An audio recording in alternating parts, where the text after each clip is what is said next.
A Pullman porter stands beside a sleeping car in Chicago, the spring of 1932, and there are 12 brass buttons down his coat, and one of them is wrong. 11 belong to the company that owned the uniform, the name, and very nearly the whole of the man. The 12th is plain, dark, sewn on low by a hand that did not have the right metal, and tucked under his lapel, where no passenger and no company inspector would ever see it, he is carrying a dead child's 5-cent pin.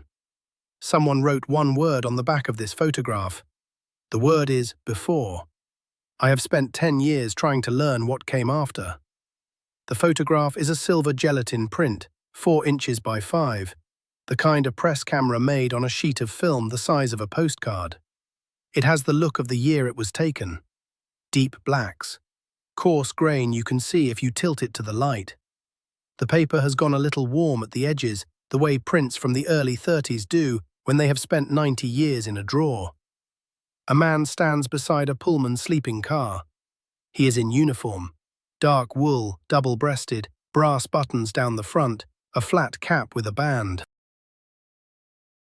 His hands are folded in front of him, one over the other, in that stiff way people held themselves for a camera when a photograph was still a thing you sat still for. He is not smiling. Almost nobody smiled in these pictures. He is looking just past the lens, the way the porters were trained to look, the way a man looks when he has learned that meeting the eye is a thing other people are allowed to do, and he is not. The car behind him says Pullman along the letterboard in raised letters. There is steam low along the platform. A piece of luggage sits near his feet, somebody else's luggage, leather, good leather, with a tag. The depot light comes down hard from above and makes the brass on his coat shine in a row. And that is where the trouble starts. Because if you count the buttons, and I have counted them more times than I will admit, there are 12 of them, and 11 are the same. Regulation Pullman buttons. The company name pressed into the metal, a little crown of it, mass-produced by the gross in a factory in Connecticut, and sewn onto 10,000 coats exactly alike. 11 of them match. The 12th does not. It sits lower on the coat than it should, just above the waist, a half size too small, and the face of it is plain. No company mark, no crown. Older metal, gone dark where the others are bright. Somebody sewed that button on by hand, and they did not have the right one, and they used what they had. I want to be careful here, because this is the part where it would be easy to invent a story. A loose button is a loose button. Men lose buttons. A wife sews on whatever is in the tin. There is nothing strange about a mismatched button on a working man's coat in 1932, and I have talked myself out of this photograph at least twice on exactly that ground. But here is the thing I keep coming back to. A Pullman porter's uniform was not his. The company owned it. The company inspected it. There were men whose whole job was to walk the length of a train at the terminal and look at the porters before the passengers boarded, and a porter could be written up, docked pay, sent home without his run for a uniform that was not correct. A missing button was a fine. A wrong button was worse because it was a thing the inspector could see from 10 feet away. No porter who wanted to keep his job wore a wrong button onto the platform if he could help it. So either this man could not help it, or he wanted that button there. Names in this story are changed where the family asked. The photograph and where it came from are exactly as I described them.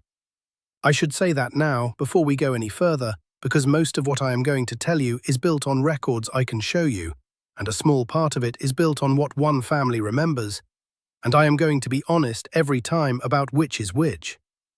Let me tell you how the print came to me, because that matters too. It was in a shoebox of loose photographs at an estate sale on the south side of Chicago in 2009, mixed in with church programs and a high school diploma and a set of measuring spoons. Nobody at the sale knew who the man was. The woman running it said the house had belonged to a family that had been in the neighborhood since before the war, that the last of them had passed, and that the photographs went in the box for $1. I paid the $1. I have spent the years since trying to earn it back, in a sense, trying to find out who I bought. Turn the print over and the back gives you a little. There is a photographer's stamp, faint, the ink almost gone, but under a glass you can read it. A studio name and a street and the word Chicago. There is a date written in pencil in a different hand, a careful hand, the way people wrote when writing was taught with a copybook. The date is the spring of 1932, and under the date, in the same pencil, 2 words. The first is a name I will come back to. The second word is the one I did not understand for a long time. The second word is before. Before what? A photograph that calls itself before is asking you to know what came after, and the whole reason a stranger spends years on a dollar print is that the after is missing and the before is sitting there in his hand, looking just past him, not allowed to meet his eye. Now, look at the lapel. I did not see it for 2 years. I had a scan made, a good one, high resolution, the kind where you can count the threads in the wool, and I was looking for something else entirely, looking at the buttons, when I noticed that the left lapel does not lie flat. There is a small bump under it. And when you bring the scan up close, you can see, just at the edge where the wool folds back, a sliver of something that is not wool and not brass. It is pale, it is rounded, it catches the light differently than metal does. It is celluloid.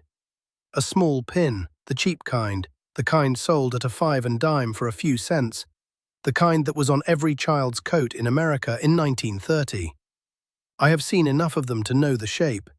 It is a kewpie. A little round-cheeked doll figure, arms up, the most ordinary thing in the world. They put them on babies, they handed them out at fairs.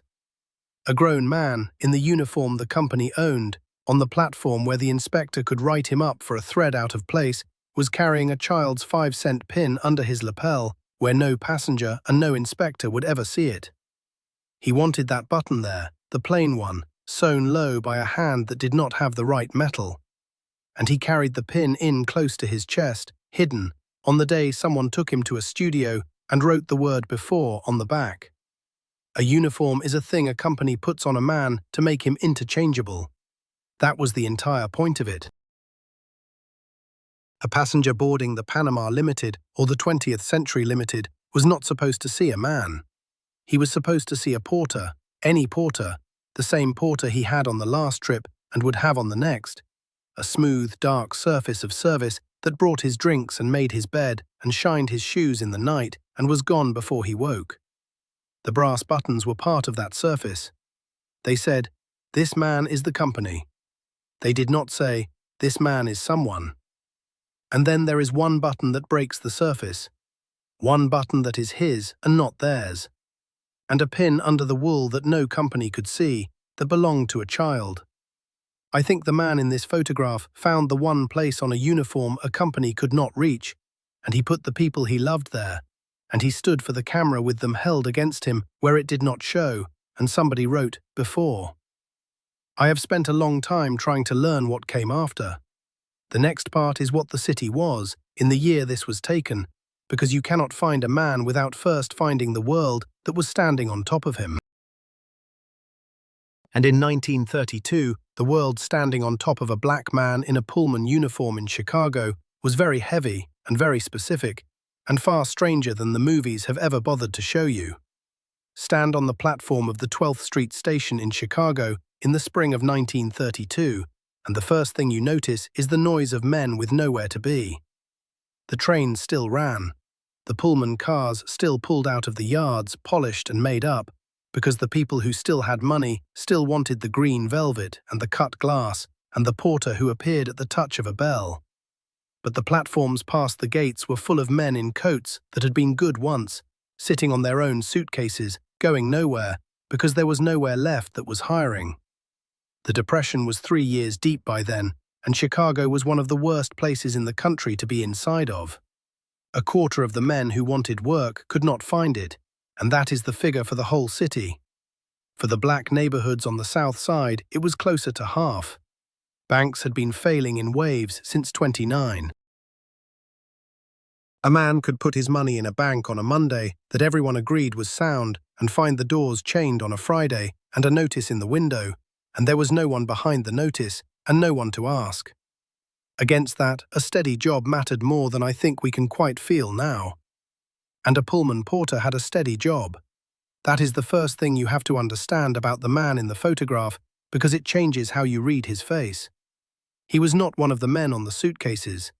He had a uniform and a run and a wage that came every month, whether the bank stood or fell, and in 1932 that made him, on the South Side, a man other men's mothers pointed out to their sons.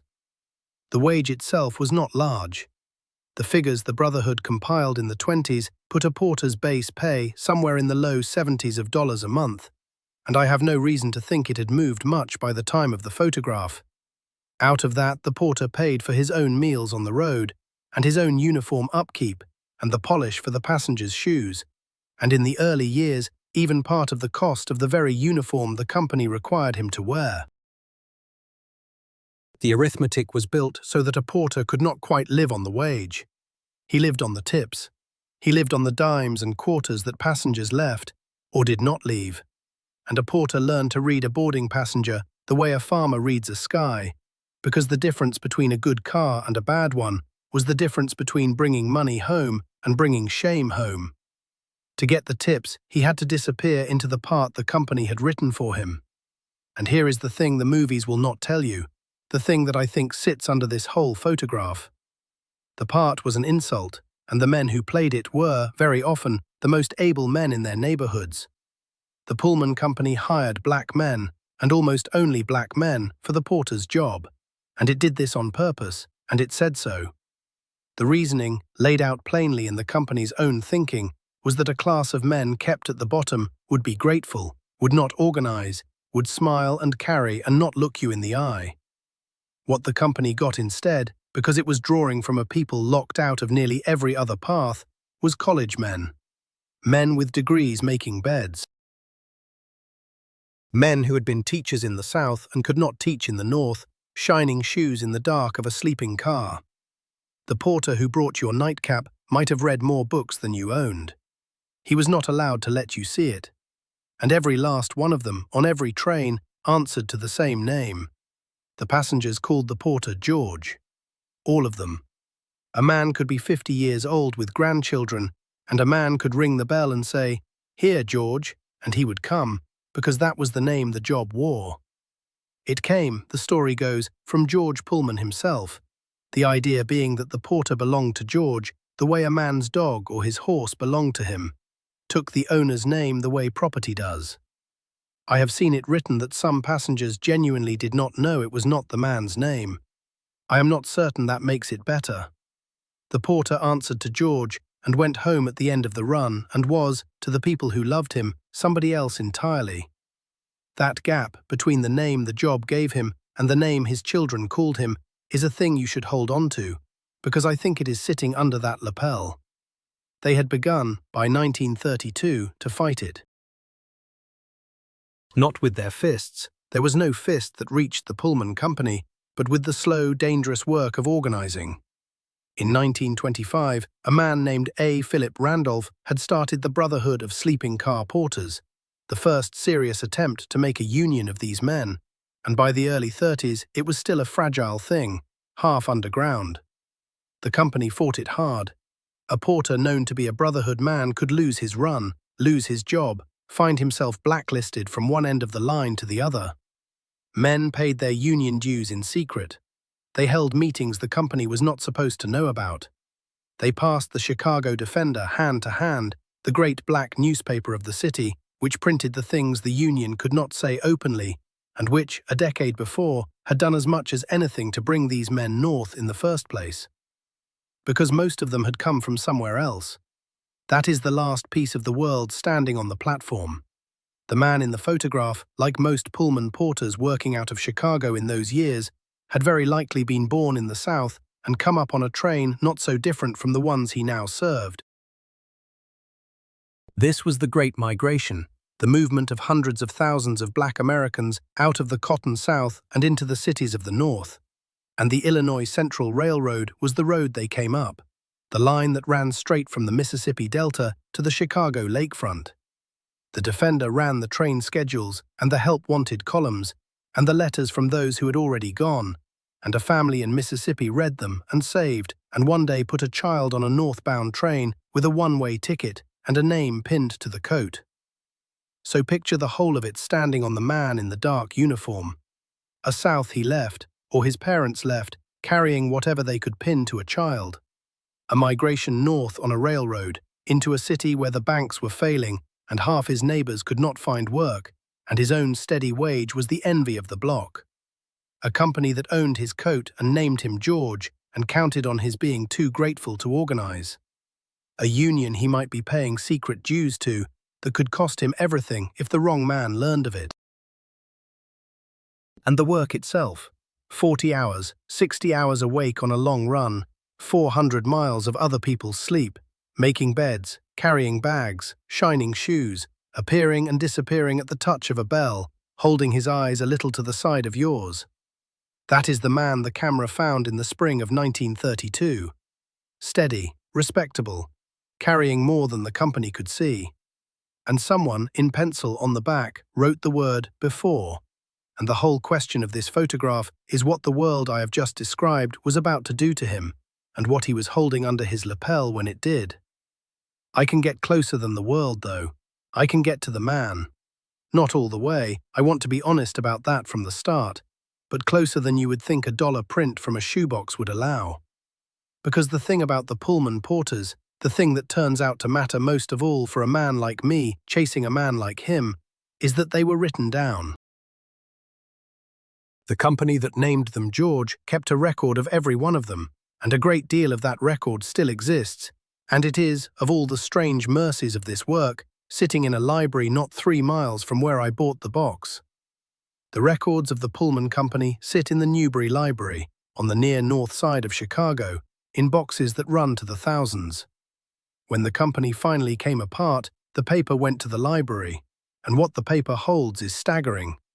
Service records, personnel cards, the day-to-day administration of a workforce that at its height was one of the largest employers of black men in the country. If your man wore the uniform, there is a card with his name on it, somewhere in those boxes, and on the card there is a date he was hired and a list of the runs he made, and very often the small bureaucratic wounds of his working life. The write-ups, the docked pay, the complaint a passenger made in 1928 that cost him a week. I went with one name and one face and the word before. The name was the one written in pencil on the back of the print, a first name and a last in that copybook hand. I am not going to give you the real one. The family asked, and I gave my word, and a word given is the only thing in this work that is entirely mine to keep. Call him Walter.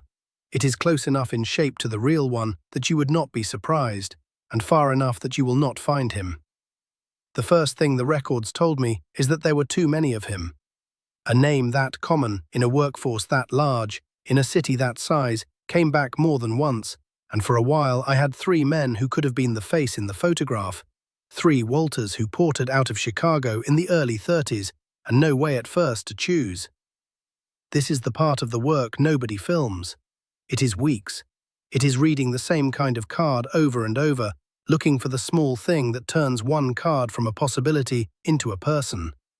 The small thing, when it came from the buttons. Or rather, it came from looking for the kind of man who would wear a wrong one. 2 of my 3 Walters had clean records, or close to it. Long service, few marks, the steady, invisible career the company wanted. The 3rd had a service record with a gap in it. A run he did not make.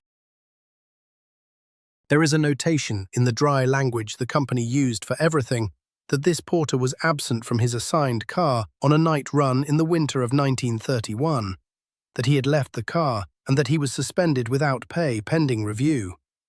For a Pullman porter, leaving your car on a run was close to the worst thing the record could say about you. The car was your post. The passengers were your charge. A porter did not leave his car in the night any more than a sentry leaves his wall. And this man had. I want to slow down here because this is the center of it, and I do not want to get it wrong, and some of what I am about to tell you is documented, and some of it is what a family remembers, and I am going to mark the line as I cross it. What the record says is this: A night run, southbound out of Chicago, the winter of '31. A telegram caught the train at a division stop. The porter read it on the platform under the lamp while the engine took on water. Then he got back on, and the train pulled out, and somewhere in the dark hours of that run, between two stations, the porter was not at his car. What the family remembers is what was in the telegram. His daughter was sick. She was 6 years old. It had come on fast, the way it did then, the fever and then the grey membrane in the throat that closed it, the thing they called the strangling angel before it had a proper name in most houses. Diphtheria. By the early 30s, there was an antitoxin that could pull a child back if it reached her in time, and a vaccine was just coming into wider use, and there was also, still, in the poor wards of every American city, a graveyard's worth of children for whom neither came in time. The telegram said, "Come," and the porter was 400 miles from his front door, on a train going the wrong way, in a uniform that was not his, answering to a name that was not his, and the rule, the iron rule of the whole company, was that he could not leave his car. So picture the night, because I have pictured it more nights than I should admit. The train runs south through Illinois in the dark. In the berths, behind the green curtains, strangers sleep. A man has rung for water, and the porter brings it. A woman wants her shoes shined by morning, and the porter takes them.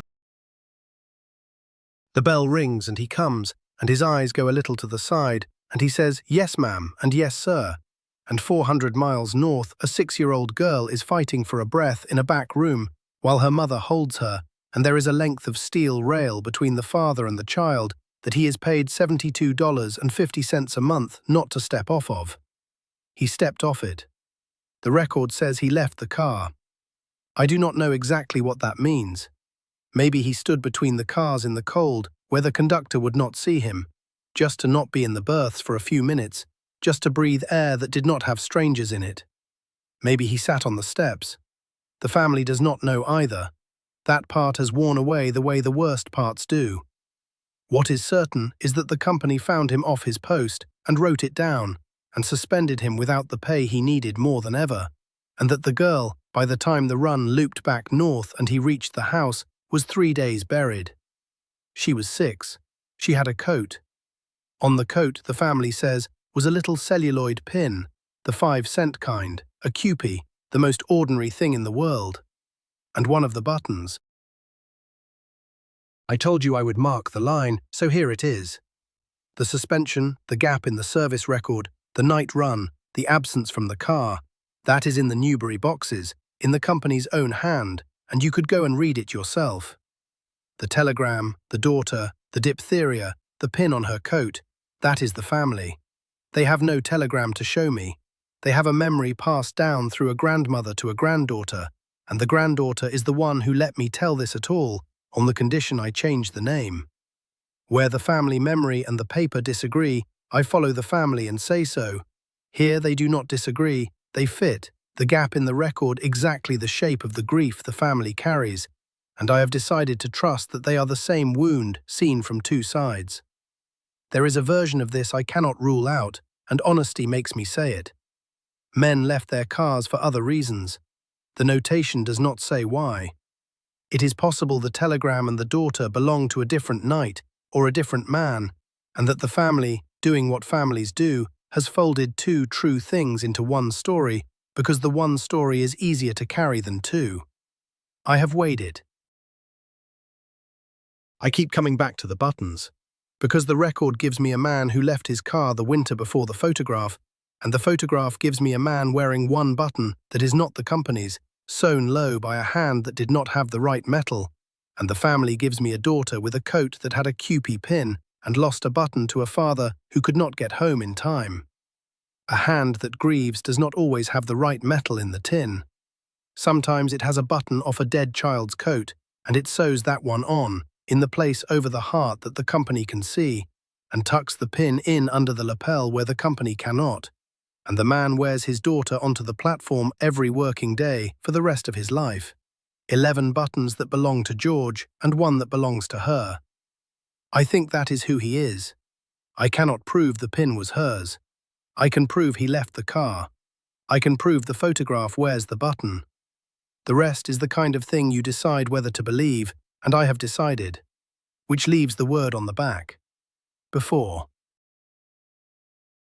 If the photograph was taken in the spring of 1932, then the daughter was already gone, already months in the ground, and the before cannot mean before her death. So it means before something else.